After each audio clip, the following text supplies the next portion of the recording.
ይህ ህፃን ልጅ አንድ ቀን አሻንጉሊት ከጫካ ውስጥ ስላገኘ ወደ ቤት ከወሰዳት በኋላ እናቱ ታጸዳለትና ታስቀምጥለታለች። ከዛም እናትና ወደ ውጭ ሲወጡ ግን አሻንጉሊቷ ያየቻቸው ስለመሰላት ዞራ ትመለከታለች። ነገር ግን አሻንጉሊቷ ዝም ብላ ነበር። ከዛም ሴትዮዋ ግራ በመጋባት ወደ ውጭ ትወጣለች።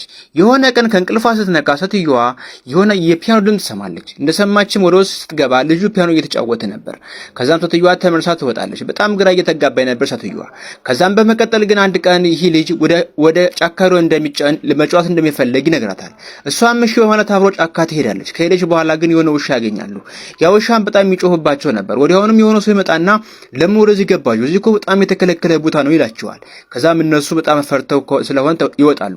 በሰዓቱ ያቻ አሻንጉሊትና ያ ሰውዬ ይነጋገራሉ። ከዛ ሴትዮዋ ትመጣና ከባሏ ጋር ይችን አሻንጉሊት ማስወገድ አለብን ያለች ከባሏ ጋር ያወራሉ። ነገር ግን ከውስጥ ሲያዳምጡ የሆነ ድምጽ ይሰማሉ። በዛን ሰዓት ልጁ ከአሻንጉሊቷ ጋር እያወራ ነበር። በዚህን ሰዓት በጣም ደስተኛ ይሆናሉ። ምክንያቱም ይህ ልጅ ለአንድ ዓመት ያህል ምንም ሳይወራ ነበር የቆየው። ከዛም ወደ ውስጥ ይገቡና እያወራ ነበር፣ ከውጭ እየሰማህ ነበር ይሉታል። እሱም ግን ያንን ጽሑፍ ያነሳና ይችን አሻንጉሊት በጣም ወድጃታለሁ ይላቸዋል። ከዛም በኋላ ግን እነሱ በጣም ደስተኛ ይሆናሉ። ምክንያቱም ልጃቸው ድኖላቸው ስለሆነ ማለት ነው። ከዛም እነሱ ይሄን ካደረጉ በኋላ ያንን ሐሳብ ይተውታል፣ የአሻንጉሊቷን ማጥፋት።